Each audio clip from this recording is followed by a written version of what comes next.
It's a full circle moment for Sergei Bobrovsky with a new teammate to back him up. But could it be a Jennings Trophy tandem?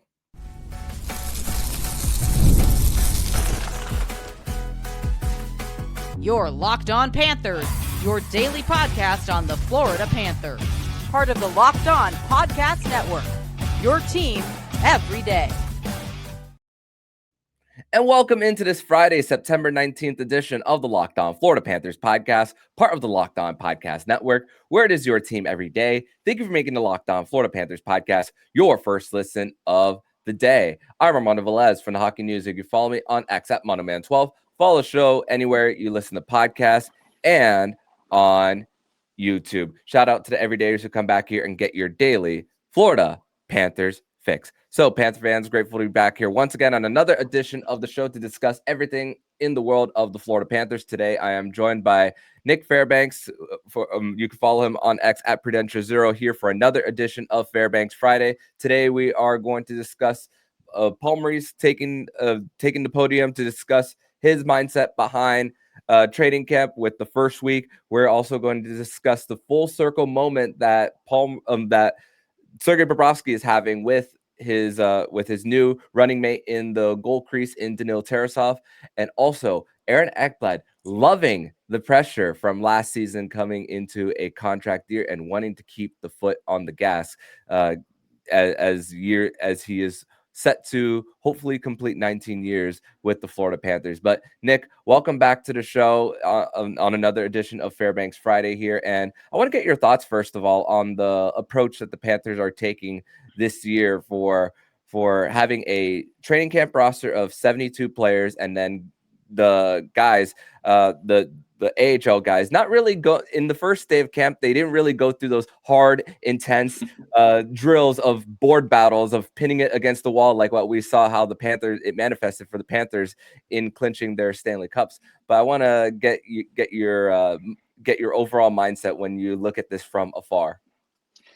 So I think, thank you again, by the way, for having me on. So I think that number one, not having those drills basically tells me that, hey, maybe rest and maybe recuperation is still at the top of the minds of the organization, especially, the management and the coaching staff. They pretty much have their roster. I mean, they brought back everybody. They've added a few pieces as far as like being on PTOs, or, we have a few guys injured like Kachuk and now, unfortunately, Nosek. So you really already know what you have. You don't really need to beat the guys through a wall this year. You just need to maintain health and get them basically physically ready. But I would not be surprised if he does end up skating them a little bit hard towards the end just to get them in game form ready for October 4th against the Chicago Blackhawks in the banner raising night. October 7th, actually, but yes, you're bam. You're a little ahead of yourself there. But for Paul Maurice, there was a little bit of a hint of when they would actually get on the ice. They kind of hinted it. It's around after the first preseason game the second preseason game, against the Carolina Hurricanes. So we're getting kind of that idea. But also I think of the new CBA changes for the NHL and also the shortened preseason, which it's going to go from 6 games down to 4 for the entirety of the NHL. So preseason, so it's not necessarily going to move the training camp schedule up. You're just gonna have them start a little bit later but still a little.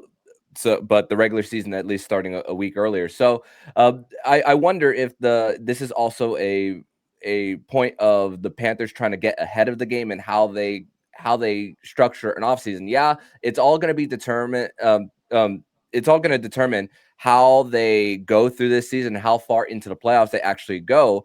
In which we're once again hoping that it's a three-peat for the Panthers. But Paul Maurice even said that the wheelhouse for these veterans to get in game shape prior to opening night against Chicago is still 2 to 3 preseason games, which we're gonna see when the Panthers take on the Lightning later on in this specific preseason. But I wonder if it's also a sense of trying to get ahead in the game with the changes that are going to come next season. Yeah, the best way to prepare is to get ahead of, exactly what's coming down the pike, or, what you think is going to come down the pike. So instead of, how should I say, reacting. They're being proactive right now, Hmm. which another great, adjective to use for this management and this coaching staff. I mean, they're setting the standard in a lot of ways, and a lot of teams are trying to copy them or trying to mimic exactly what they Yeah. do. And let's see if there's any other teams that tried to do that this offseason, but I really don't think they have enough time. They already have their plans set. Right. But it'll be very telling, number one, how the Panthers start the season, how they go through the playoffs, which is the expectation. It is the Hmm. expectation to go another deep run. And yes, the almighty three-peat is the expectation. But we'll have to see what happens going into the next offseason, how the players react and how they react towards the start of their season as well when it goes from 6 to 4. Yeah, we're always going to talk about a little bit of the present, also kind of look ahead for how this Panthers team is trying to transition, whether it's in their continued contention window or even post that for the Panthers. And even Paul Maurice even spoke about different training regimens on how it's a little different for Alexander Barkov versus what it is with Sergei Bobrovsky. And also, we mentioned that I mentioned this, you mentioned this in this same segment, the almighty three-peat, and also trying to think about think about and manifest what could happen in June of 2026. But the team is also not shying away from discussing a three-peat and the habits that they need to create in order to accomplish that. So Aaron Ekblad also spoke to the media during media day about not shying away from it. So here is what he had to say during media day. Off to the side. Yeah, I mean, we're always going to talk about it. And I felt like we talked about it, whether it was in the media or in the room, quite often when we were talking about last year and trying to do it again. So I don't think there's any reason to shy away from it. That's our goal. And we're going to fight for that goal every day. And I think it's better to talk about it than be anxious and, hiding it. That's what we want to do. So we're going to go get it. And I love how he ended that sentence with not being anxious about it. And I'm also wondering of how they're going to calculate it when it comes to talking about their goal to reach that ultimate the hockey lore of being of a three-peat. Something that hasn't happened in the salary cap era. Will it happen when they're going on a losing streak of 3? Will it happen if they win ugly but they don't look their best as well? I'm interested to see of how they are going to strategize. And honestly, I don't think strategize is even the right word. I think it's going to be overall a feeling of where this team is trending, because you could have a 4-game losing streak, but if you're giving up 40 shots a game and the goalie is under siege, then that's likely gonna strike a conversation of, hey, we gotta clean up better. We gotta be better when it comes to backing up when a defenseman is activating into play and a forward is staying back, how they go with their pinches, and when it comes to giving up an odd man rush as well. So I don't think it's gonna come from a feeling, and probably, I don't know if impulsive is the right word when it comes to mentioning. And obviously, the leadership isn't in a great place with Barkov, Ekblad, and then when Tkachuk returns. So I'm interested to see of when they choose to talk about it. They should be able to talk about it anytime they want, but I think Mhm. where probably the pressure from the outside is going to come in is when a northern team comes in. They want to ask the questions. Fair. I also think that it'll be louder from us fans because we're so critical of every single play, every single goal given up or defensive, whatever.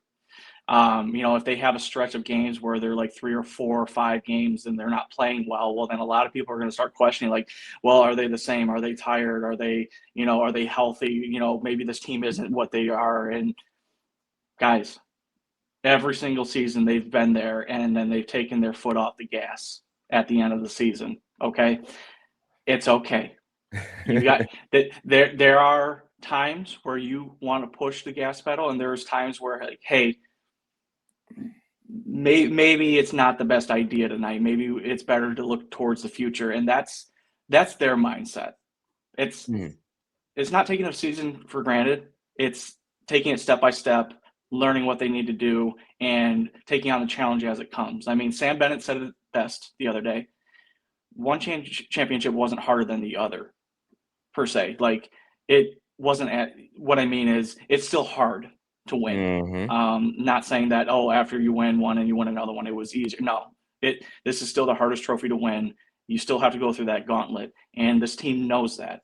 So they know when to, I guess, put the pressure on and when to not, and when to clean it up and when to not. And just looking at the schedule for the first few months, I did mention this last week. They only have one back-to-back in the month of October, none in the month of November, and then 4 in December. But in between all of that, they only have a gap of a 3-day break only once throughout the beginning of the season, and that's between the 23rd and the 27th of December, the Christmas break in the NHL schedule. So if the Panthers do have a little bit of a struggle here in the beginning, it's a quick recovery, and they can just go right to the next game and forget about it, and all the feelings that we experience as fans and the criticisms that we might throw their way, it could just flip in a 180 come the next game. But we're going to transition over to segment number 2, where we are going to discuss the full circle moment for Sergei Bobrovsky, discussing his relationship with Daniil Tarasov and the possibility of this being a Jennings Trophy tandem. We'll discuss that more next here on the Locked On Florida Panthers podcast. Today's episode is brought to you by FanDuel, and the NFL season is here.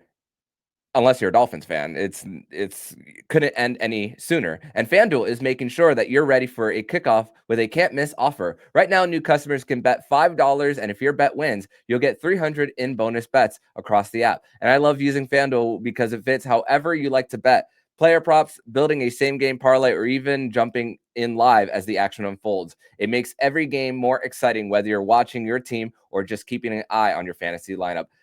So, are you ready to play? Download the FanDuel app right now by visiting FanDuel.com to get started. That's FanDuel.com to place your first $5 bet. Segment 2 here on this Friday, September 19th edition of the Locked On Florida Panthers podcast. Thank you once again for making the Locked On Florida Panthers podcast your first listen of the day. As if the Florida Panthers haven't had great vibes already for them, it's also adding more, as Matthew Tkachuk has been announced as the guest picker this weekend for ESPN's College Game Day, which will be taking place in Coral Gables, as the Miami Hurricanes will be taking on the Florida Gators this weekend at Hard Rock Stadium. Matthew Tkachuk is going to be the guest picker, the first ever NHL player to be the guest picker, and also what he's doing to grow the game once again for the entirety of the NHL, the personality. It's a match made in heaven for Matthew Tkachuk. So congratulations on getting the spotlight once again. So let's go, Nick. Let's go right into the goalie tandem for Sergei Bobrovsky and Daniil Tarasov. So Bob is one moment at a time, doesn't look too much back, doesn't look too much ahead, but he is one person who seems very at peace with himself, and also discusses, I want to play every single game, but Robbie Tallis is one who looks ahead more than he does. And Paul Maurice, same answers that he's given in years past. I am hands off when it comes to the goalie. That's, in his words, it's someone else's concern. But when it comes to the tandem of Sergei Bobrovsky and Daniil Tarasov, we've heard the story many times about Bobrovsky looking up to Tarasov's dad, and now Tarasov looking up to Sergei Bobrovsky, them being being from the same hometown. The quote that really stood out is Maurice saying that Tarasov is going to have a great tutor in Bobrovsky. Yeah, there's going to be questions about life after Bob, or if he signs a contract after this year. But I do think that although Tarasov is 3 inches taller than Bob, I think this is also a great opportunity for Sergei to teach Tarasov about what he can use for as far as his technique versus body and height for when he does get those 30-ish starts this season. Definitely. I know I said it, earlier this year, but I was ecstatic over this Bringing in a goalie who has what I feel is untapped potential hasn't been really realized. He didn't really pan out in Columbus, let's be honest. Unfortunately, I think that team is still kind of running through what they're trying to become, which not all his fault at all. But the one quote that sticks with me with Bob, everything starts back at zero. I think that's going to be the message to Tarasov saying, hey, welcome, you're here. Everything you've done, it's zero now. We start today. We start a new chapter, and we will figure out what is best for you and what I can do to help you. But also, maybe you can learn some things that I'm doing on the ice or during games that you could implement and we can talk about. So I think the mindset with Bob is correct, and having a mentee like Tarasov from the hometown and having, that connection, sometimes life can be beautiful, right? Like it just comes together like that. And, I don't think that you could have a more beautiful story than that, but we'll see what happens. Like I said, I'm very high on this, and, Florida has never had an issue in goal, I'll say. They've always had somebody that can step up or actually takes the number one starting job and looks great doing it. We'll see what happens, with Bob, and then, maybe he gives the reins over to Tarasov, or as you said, maybe Bob signs a contract, but, they start playing a little bit of role reversal as time goes on. Yeah, you just never know. And also, Tarasov gave praise. Tarasov also spoke to the media yesterday, discussing about what he liked most about what Sergei does is the ability to take care of himself. Bob spoke during media day about how the exact words, cleaning things up, getting away from the ice, because he didn't want to overwork himself to begin with. And also, Bob he did not mention Stanley Cup once for when it came to trying to accomplish what they did, what they want to do this season. But with Sergei Bobrovsky, the elephant in the room is last year of the contract for him, and also once again the rough start. But I do want to play this clip from Media Day from Sergei Bobrovsky on reflecting on his time with the Florida Panthers. I feel good. I mean, physically, mentally, I feel I'm in my prime. And I'm happy and excited about that too. As far as about the future, I don't think much, to be honest. I'm happy to be here, and it doesn't really matter for this moment what happens after the season. I'm excited. I'm in a great team, with the great people surround me, and I just wanted to take the whole advantage of this moment, and don't think much about future or past. And I know what some people might be thinking when hearing that clip is like, okay, it might be Sergei Bobrovsky's giving the same maybe cookie cutter answer about staying in the now. But when I think about what he said then, and also later on in that same media availability for him, is talking about the things that he could control, is because you can't control the fact of whether or not your team finds a way to score, because we've seen that multiple times throughout the regular season. At times they especially like I mentioned on yesterday's show, those West Coast Canadian trips, that you could only control what happens in your net and whether you stop the puck or not. You can't necessarily control whether your defenseman screens you, or there's or they're out of position when there's a forward at the bumper trying to tip a puck through. But you could control of how you react, and I think that this is going to be once again beneficial to what the mentorship from Bob to Tarasov could be. Not only that, but when I heard him talk about how he's here, he's not thinking about the future too much. It almost makes me think of when he first signed here, and how, he had the trials and he had the tribulations of, weighing the contract that he just signed, and if he was living up to it, or if he was even going to be the same player that, he was coming into the contract. And you can see that he has matured, and that he has found himself, and he's literally doing the things that he needs to do to stay on top of his game. Now, if we were to talk to him a few years ago where he was still in that spiral, unfortunately, I don't think we could say the same thing. Mentally, goalies, it's the most important thing for them. It's confidence.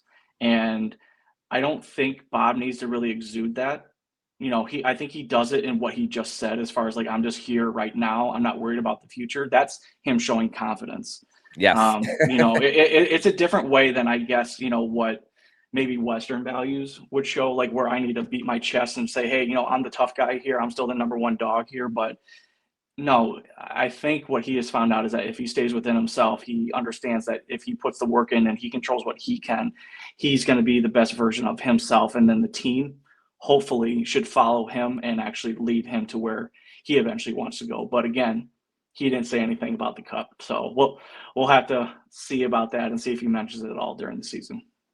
Insecurity is loud. Confidence is truly quiet, and that's what Sergei Bobrovsky definitely brings. And that gives us an opportunity to segue to segment number 3, where Aaron Ekblad seems to be more at peace with himself more than ever now that he could complete 19 years with the Florida Panthers due to this new contract that he signed in the offseason. We are going to discuss more of that next here on the Locked On Florida Panthers podcast.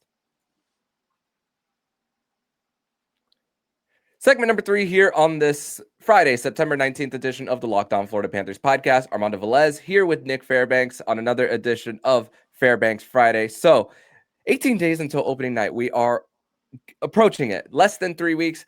And I can't wait, as the Panthers will be playing their first preseason game this Sunday against the Nashville Predators, a doubleheader. That's the only game this week that won't be on Script Sports. They'll likely stream it on FloridaPanthers.com. And then the rest of the way, every single game will be on Script Sports for you guys to watch. So, Aaron Ekblad, very, very excited with the number that he was able to get, the term. It's going to be very, very flexible for the Florida Panthers as they go into this new transition, which honestly there's a report saying that it could jump at the salary cap could jump as far as $170 million total in the next 9 years. So that makes the Ekblad contract look even better, as maybe he goes to a second pair role later on in that deal.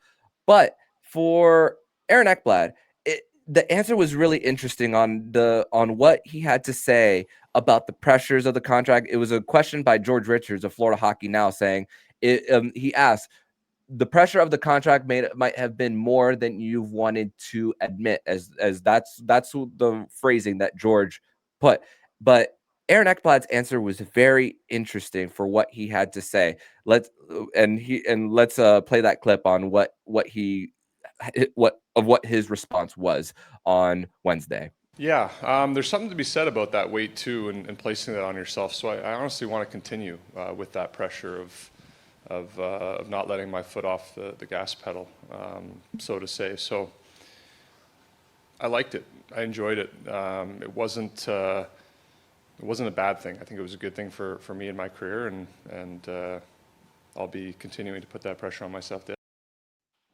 And although nobody asked about the suspension, Aaron Ekblad didn't mention the suspension himself from last season. But I'm sure if that were to come up in the media availability for him, I'm sure when it comes to the downs, about learning from the downs for him, when it comes to the contract negotiation and going into just overall wanting to stay as a Florida Panther. I mean, and to think that he was kind of a whipping boy at times because of a lot of people thinking that he was an overpaid defenseman for the role that he was playing, and the fact that he doesn't have the best foot speed as well. So the fact is that he's going to complete 19 years. The contract is team friendly, and the fact that he's already accomplished everything that he's wanted to from spending the first 11 years with this franchise with so many downs, and now being here. And re-signing with the team, I think that it was a great mindset of keeping up with the pressure that he put on himself. And once again, it goes back to the quote that Vladimir Tarasenko said after Game 5 of the Stanley Cup final: "Pressure is a privilege." And I really truly think that Aaron Ekblad really truly helped him when it came to that negotiation in the summer. I think it did too. I think, suspension aside, he played his best hockey during the playoffs when it mattered. He missed the first 2 games of the first round, and then I think he missed game 4, if I'm not mistaken, or maybe game 5. Game 5 and then game 1 of the Toronto series. So again, he even though missing time, he was still being quite a difference maker on the back end, whether scoring goals or just leading the team in other metrics. But pressure gets to people in different ways, whether you want to put it on yourself and, start really questioning yourself. I think that is probably where things may go wrong. Instead of maybe having a plan in place of, how do I want to deal with this pressure? What can I do to elevate myself? And then thirdly, do I want to let outside forces really dictate how I'm feeling and how I'm going to play? It was only a couple seasons ago where Brooks Koepka was at a game and he picked up at a traffic cone. So maybe that was a motivating factor for him. I mean, became a Cup champion, and then from there became a 2-time Stanley Cup champion. So very happy that he did sign a team-friendly deal because, on the open market, he would have gotten a lot of money, but I'm pretty sure a lot of teams would have regretted that dollar amount. But winning does a lot of things to players, and if they want to stick around and be part of something that's special, they will do it. And I think we're starting to see something maybe a little bit different in the NHL. I don't want to say that they're going to be like a big 3, kind of like what Miami had or what Boston had, but these guys are almost all homegrown players, and that they kind of grew into their own with Florida, and they just want to stick with that. So I'm not sure you're going to be able to see that again with a lot of teams, because there's going to be players who are going to chase money. Kirill Kaprizov being one of them right now. So we should really revel in the fact that we have players and we have people that want to be here. And we could not say that before. I wasn't expecting to go in that direction, but you just made me think of so much of what Kirill Kaprizov could be making in his next deal. He turned down a $16 million AAV deal, and if the Minnesota Wild were to offer him a contract, if he were to stay there, it would be 8 versus if he were to go somewhere else, it would be 6 because of the new CBA kicking in. But also to think that his possible new deal, maybe could be 17, 18 million. That's going to be a big market resetting. And to think that Barkov and Tkachuk, just them together, will make just north of that. But then you combine Barkov and Ekblad, that doesn't even equal that what that would be. And that's a duo that has been together for the Panthers that is locked in. Barkov's contract won't be expiring until 2030, so it really truly helps. Once again, the work that the Panthers did prior to it, and even going back to Dale Talon and Tom Rowe, when Tom Rowe originally gave Ekblad that deal 1 year before his entry level deal expired. Obviously, the TV deal at the time, which was just NBC, the cap wasn't rising to a point where you could see the paydays that you're seeing now. So it was truly striking when the iron was hot at the time of giving him the term. Obviously, Aaron Ekblad was a Calder Trophy winner. So at the time, he probably saw that as, okay, I'm probably not going to make more. I'm probably not going to, this is probably the most I'm going to get, at least immediately. And then to think that if you were to take a bridge versus if he were to sign again in like 2019, 2020, this was going to be pre-COVID. You're looking at, it's a few more years until the contract expires, but you don't see those other moves for the Panthers of filling out different parts of the roster. It could even go to a brand. That's money that you could have used to even trade for Brandon Montour, trading for Seth Jones. So that contract alone truly helped the Panthers even trade for those guys for those back-to-back Stanley Cups. Definitely. And, as much criticism as I gave the computer boys, I was highly critical of the moves that they made. And they had a few good ones, but overall the idea that they had where, they wanted to play money ball or money puck has kind of come to fruition, but it takes 2 to tango with that, right? Mm-hmm. They found players in free agency or the draft that are going to fit what they want to do, which is amazing, and that they've shown how to do it. They've been the most successful at it.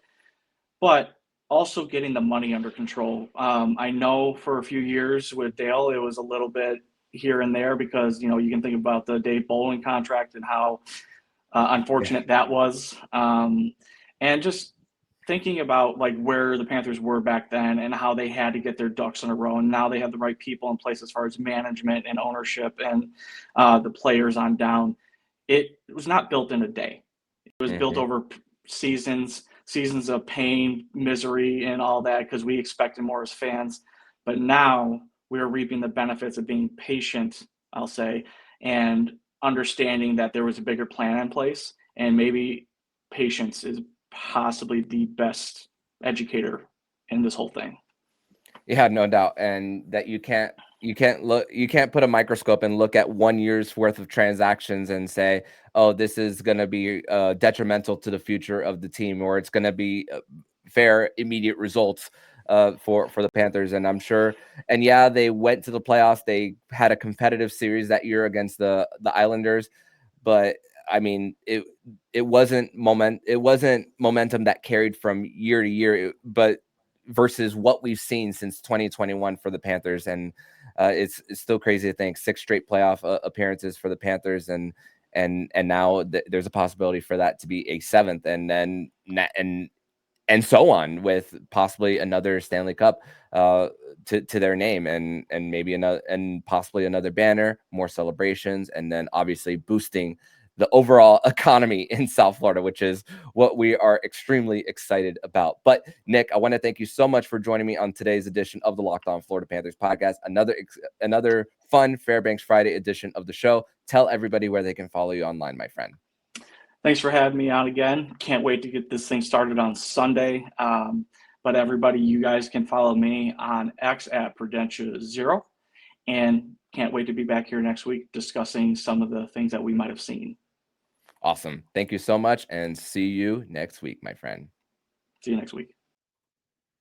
And if you like what you're hearing, please subscribe to the podcast to be notified every single time the Locked On Florida Panthers podcast jumps into your podcast feed. Don't forget to also subscribe to the other shows on the Locked On NHL network, including Locked On NHL, Locked On Fantasy Hockey, Flip Livingstone, and Stu Roden, and Locked On NHL Prospects. Thank you once again for making the Locked On Florida Panthers podcast your first listen of the day.